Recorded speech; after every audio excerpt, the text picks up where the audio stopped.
আবার কি দরকার ছিল? না, সেই কোন ছেলেবেলা একসঙ্গে বসে খেতে আসো।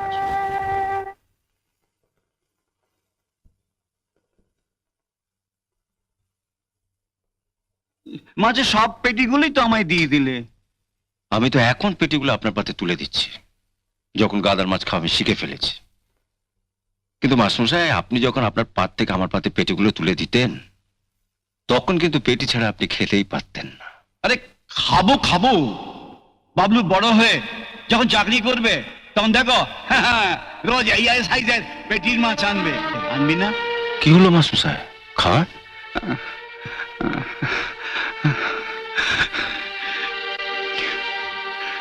রবিবার বাড়িতে থাকবেন, আমি যাব, আর ছেলেদেরও থাকতে বলবেন।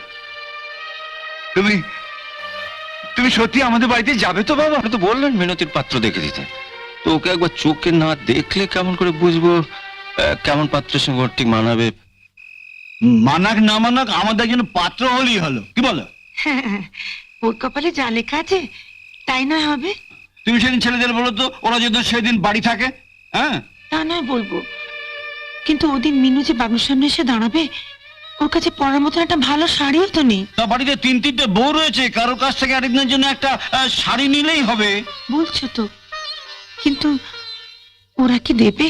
দেব না তা তো একবারও বলিনি মা, তবে অমন বড় লোকের সামনে পরে দাঁড়াবার মতন শাড়ি আমার কাছে একটাও নেই। আপনি মেজবউকে বলুন, ওর কাছে অনেক ভালো শাড়ি আছে। আমার ভালো শাড়ি আছে কিনা তা আপনার ছেলেকে গিয়ে জিজ্ঞেস করুন না। বিয়ের পর কটা শাড়ি কিনে দিয়েছে আমাকে। হ্যাঁ, যা রোজগার করে সবই তো আপনাদের সংসারের পেছনে চলে যায়। আপনি বরং আপনার ছোট বউকে বলুন, ওর বেশ কয়েকটা ভালো শাড়ি আলমারিতে তোলা আছে। আলমারিতে যে কাপড়গুলো তোলা আছে ওগুলো আমি নিজেই ভাঙছি না। আপনার ছেলে পুজোর পর আমাকে দার্জিলিং নিয়ে যাবে, ওগুলো সেখানে গিয়ে পরবো। যে কোনো একটা শাড়ি দাও না, ও তো একবারই পরবে। না মা, শাড়ি আমি দিতে পারবো না। আর তাছাড়া আপনাদের বাবলু তো মিনুকে দেখতে আসছে, শাড়ি দেখতে তো আসছে না। তাই বলে বাড়িতে তিন বউ থাকতে ও রংছাটা পুরনো শাড়ি পরবে? হ্যাঁ, আমার যা আছে আমি তাই পরব। বাড়ির একটা কাজের মেয়ের শাড়ি এর থেকে যে ভালো হয় না, সেটা তোমাদের ইন্দ্রলীল বাবুর খুব ভালো করে জানা আছে। বাবার উপর চড়ছিস কেন? তোর বাবা কি চাইবে না যে বাবলু তোকে পছন্দ করুক? চড়ছি তোমায় কে বললে? আমার তো অবাক লাগে, দাদাদের অত কথা শোনার পরও তোমরা আমার জন্য পাত্র জোগাড় করতে ছুটলে। পাত্র জোগাড় হলেই বিয়ে হয় না, বিয়ে দিতে গেলে টাকা লাগে। আর অতগুলো টাকা বাবা... টাকার কথা তোকে ভাবতে হবে না। সেই তো আমার দাদাদের কাছে গিয়ে বিক্রির মতো হাত পাতবে আর বৌদিদের মুখ জামটা শুনবে। না, আমি তোকে কথা দিচ্ছি, তোর বিয়ের জন্য ওদের কাছ থেকে আমি এক পয়সা নেব না। তার মানে তুমি তোমার ওই বড়লোক ছাত্র ইন্দ্রনীল চক্রবর্তীর কাছে কি হাত পাতবে? বললাম তো, কারো কাছে আমি হাত পাততে হবে না। তাহলে তুমি অত টাকা পাবে কোথায়? এই বাড়িটা তো রয়েছে, এই বাড়িটা তো আর আমার ছেলেদের সম্পত্তি নয়, কি গো? এই বাড়িটা আমাদের, এ বাড়ি বেচে আমি তোর বিয়ে দেবো। বাড়ি বেচে? বাড়ি বেচে দিলে তোমরা থাকবে কোথায়? তোর সিঁথিতে সিঁদুর উঠলে আমরা বুড়ো বুড়ি আমাদের ব্যবস্থা ঠিক করে নেব।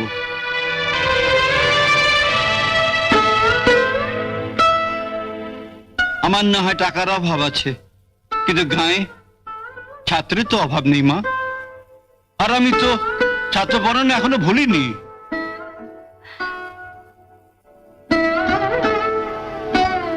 তাই বলে বাবা তুমি এই বয়সে...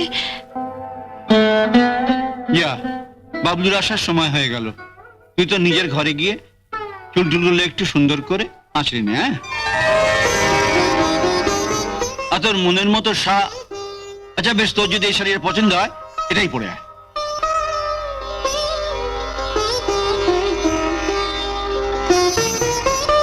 আসলে জানো, ও আমাদের ছেড়ে যেতে চাইছে না। ও ভাবছে যে ও চলে গেলে যদিও দাদা বৌদিরা চেনা হর্ন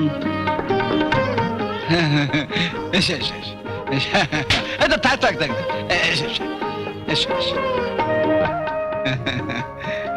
দেখো তো চিনতে পারো আমাদের বাবলুকে? কি করে চিনবো? ও তো একেবারে সাহেব হয়ে গেছে। থাক থাক বাবা। দীর্ঘজীবী হ।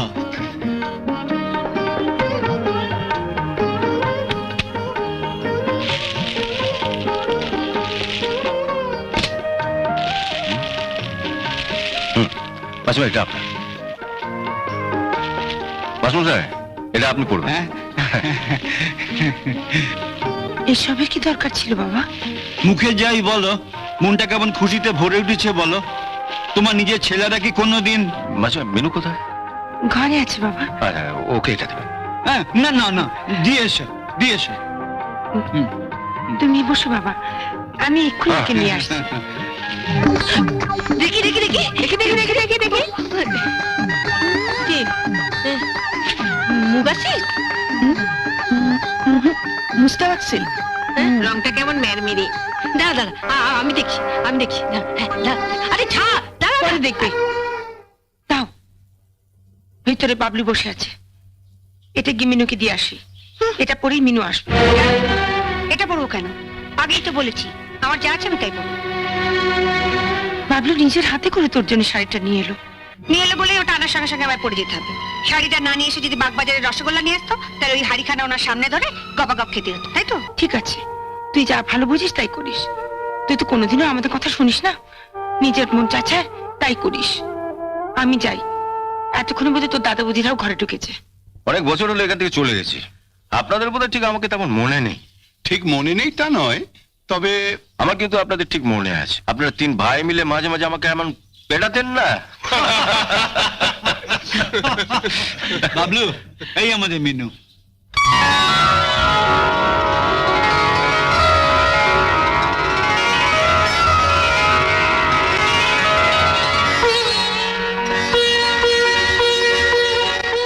বস।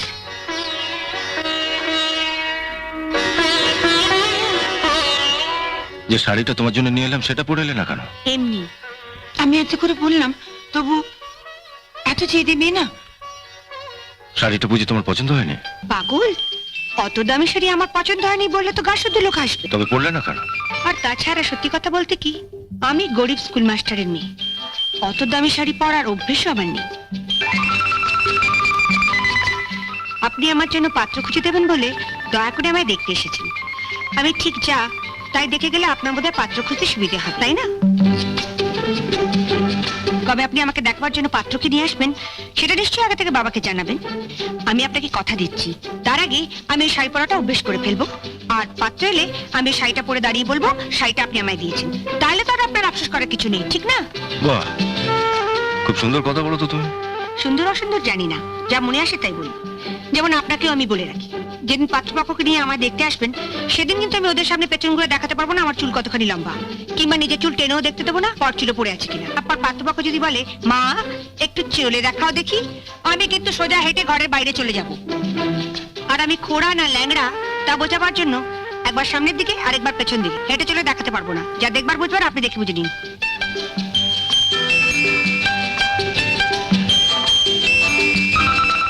বুঝলেন তো? কিন্তু যারা তোমাকে বাড়ির বউ করে নিয়ে যাবে তারা তো নিশ্চয়ই চাইবে যে তাদের আজকালকার বাড়ির বউ মানে তো বাড়ির ঝি, তার উপর যদি আমার মতন গরিব স্কুল মাস্টারের মেয়ে হয়। আমি তার বৌদিদের মতন কপাল নিয়ে আসিনি কে যে বাড়ির বউ হয়ে যাব সে বাড়িতে আমার মতন একখানা ননদ থাকবে যার কাঁধে সংসারের সমস্ত দায়িত্ব চাপিয়ে দিয়ে আমি বৌদিদের মতন পটের বিবিসে যে গায়ে হাওয়া লাগিয়ে বেড়াবো। বৌদিদের উপর তোমার খুব রাগ দেখছি। ওসব রাগ টাগ বুঝি না, যা সত্যি তাই বলছি। সামনেই তো আছে, জিজ্ঞেস করুন না মিথ্যে বলছি কিনা। আমি আবার কাউকে ভয়টাই পাই না। তুমি ওর কথা কিছু মনে করো না বাবা, ও মুখে যাই বলুক, মনে কিন্তু। শুনুন, আর যার কথাতেই বলুন, পাত্রী দেখতে এসে পাত্রীর মার কথাটা কিন্তু ভুলবেন না, তাহলেই ঠকবেন। মিনু, প্রত্যেক মাই কিন্তু মেয়েকে বিয়ে দেওয়ার আগে পাত্রপক্ষকেই একই ধরনের কথা বলে। ওই যে বড় বৌদি বিয়ের আগে মা বাবার সঙ্গে আমিও বড় বৌদিকে দেখতে গেছিলাম। তখন বড় বৌদির মা বললে আমার মেয়ে খুব শান্ত, সাত চড়ে নাকি মুখ থেকে রা বেরোয় না। অথচ এ বাড়িতে আসার পরে বৌদির চিৎকারে এ পাড়ার যত কাকপক্ষীগুলো সব এ পাড়া ছেড়ে দিয়ে ওই বামুন পাড়ার বটগাছাতে পাশা বেঁধেছে। কি বলেছে এটাই আমি? বলুন মা, মা, কি হচ্ছে কি? কি হচ্ছে মানে? আমি চুপ করে থাকবো? একটা ভালো লোকের সামনে বলে কিনা আমাকে? আচ্ছা তুমি বাকি, হ্যাঁ? দুটো জগন্নাথের মতো দাঁড়িয়ে আছো। চুপ করো, চুপ করো। বলে কিনা আমি চেঁচাই। না না, কানে হাত চাপা দিয়ে মিলিয়ে দেখুন সেদিন বড় বৌদির মা কতখানি সত্যি বলেছিল। আচ্ছা, আমি তো তোমায় দেখতে এসেছি। তোমার তো উচিত ছিল ভবিষ্যতের কথা ভেবে চুপচাপ থেকে আমার কথার উত্তরগুলো ধীরে সুস্থে দেওয়া। না বাবা, আমি যা আমি তাই। এটা আবার বিয়ে হয় হবে না হয় না হবে। আমার বিধিলিপিতে যদি লেখা থাকে আজীবন এ বাড়িতে দাসীবৃত্তি করে আমায় পেট চালাতে হবে, তাহলে আপনি কেন? ভগবানের বাবা এলেও আমার পাত্র জোগাড়। বিধিলিপি মানো? না মেনে উপায় কি? এই ধরুন না, আপনি আমাদের বাড়িতে থাকতেন, আমার দাদাদের সঙ্গেই পড়তেন, আমার বাবাই আপনাদের 4 জনকে পড়িয়েছেন। কিন্তু আজ আপনি কোথায় আর আমার দাদারা কোথায়? আপনার বিধিলিপিতে ছিল আপনি বড় হবেন, হয়েছেন। আর আমার দাদাদের বিধিলিপিতে ছিল কেরানি হবে আর যে যার বইয়ের আঁচলের তলা থাকবে। মা, মিনু কিন্তু অত্যন্ত বাড়াবাড়ি করছে। তার চেয়ে বলো না মিনু আপনি সত্য কথা বলছে। না না, বলছি তার একটা কারণ আছে। আমি যে বাড়ির বউ হয়ে যাব, তাদেরও তো এ বাড়ির লোকগুলো চরিত্র জানা দরকার। কি ঠিক বলছি না? বৌমা, তোমাদের মধ্যে কেউ যদি একটু চা করে নিয়ে আসে।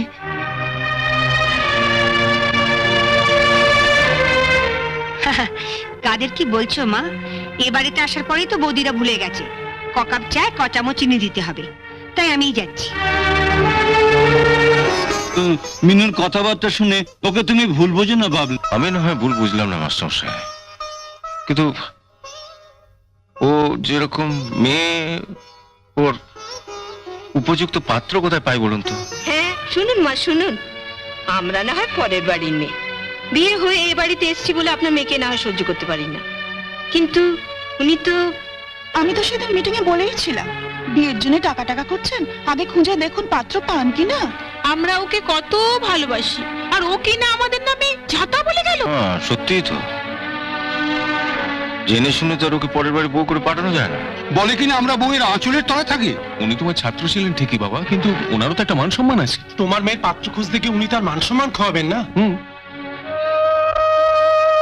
ওকে আমি রাত দিন কত বোঝাই, ওরে একটু মুখ সামলে কথা বল, আমি তোর মা, আমি বুঝি তোর দুঃখটা কোথায়, কিন্তু বাইরের লোক তো তা বুঝবে না। কিন্তু কে কার কথা শুনে? তুমি একবার দেখো না বাবা, দোষগুণ তো সবারই থাকে।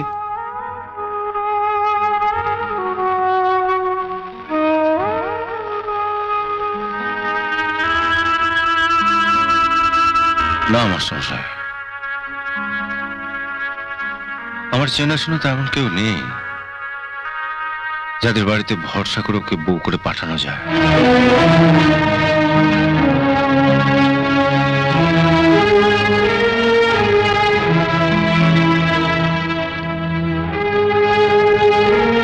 ওকে যদি নিজের চোখে না দেখতাম তাহলে না হয় একবার চেষ্টা করা যেত, কিন্তু একবার যখন ওকে নিজের চোখে দেখে ফেলেছি, ওর চরিত্রটা জেনে ফেলেছি, তখন তো আর ওকে কারোর ঘাড়ে চাপানো যাবে না, তাই না? হ্যাঁ ঠিকই বলেছেন, অন্য কারো ঘাড়ে চাপানো যাবে না। তাহলে কি ওকে যখন নিজের চোখে দেখে ফেলেছি, তখন অন্য কোনো বাড়িতে বউ করে ওকে পাঠানো যাবে না। আপনারা এখানে সবাই আছেন, আপনাদের যদি আপত্তি না থাকে ওকে আমি আমার বউ করে আমার বাড়িতে নিয়ে যেতে চাই। আরে এ কি করছো? ছাড়ো ছাড়ো ছাড়ো ছাড়ো, হাত কেটে যাবে। আরে ছাড়ো ছাড়ো ছাড়ো, আমি তুলছি। আরে না, না, আরে আমি আমাকে তুলছি, আমি তুলতে দাও। বলছি আমি তুলছি, তোমাকে তুলছি। আরে কে বলছে? আমাকে এক টুকরো দাও। না। ইস, শাড়িতে কিরকম চায়ের দাগ লেগে গেছে। আমি আলমারি থেকে একটা নতুন শাড়ি এনে দিই মিনু, তুমি এই শাড়িটা বদলে ফেলো, উনি দেখলে খুব খুশি হবেন। ওকে শাড়ি পাল্টাতে দেখে আমি যতটা না খুশি হব, তার চেয়ে অনেক বেশি খুশি হয়েছে মুহূর্তের মধ্যে আপনাদের সকলকার চরিত্র পাল্টে যেতে দেখে।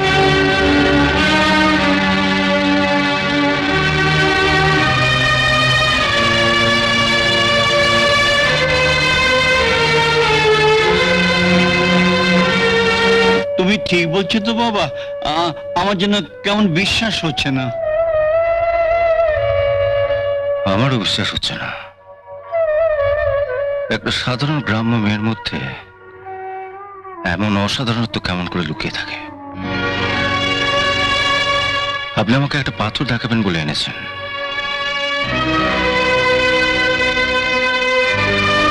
কিন্তু এ তো সাধারণ পাথর নয়, এ তো পরশ পাথর। মেনু, তোমার মতন আমিও বিধলিপি মানি। আমার বিধলিপিতে আজ তোমার সঙ্গে আমার বিয়ে হবে। বলে বিয়ের বয়স তো আমার কবে পেরিয়ে গেছে, এতদিন বিয়ে করলাম না কেন? আচ্ছা, বাড়িতে পঞ্জিকা আছে? হ্যাঁ বাবা আছে। আপনি দেখুন সামনে কোনো বিয়ের তারিখ আছে কিনা, আর দরকার পড়লে কোনো পুরো ঠাকুরকে ডেকে পাঠাতে পারেন। আমি ছাতে আছি, চা খেতে খেতে কথা হবে। এমন আরো অনেক ভিডিও দেখতে এই চ্যানেলটি সাবস্ক্রাইব করে নিন এবং পাশের বেল আইকনটি প্রেস করে দিন।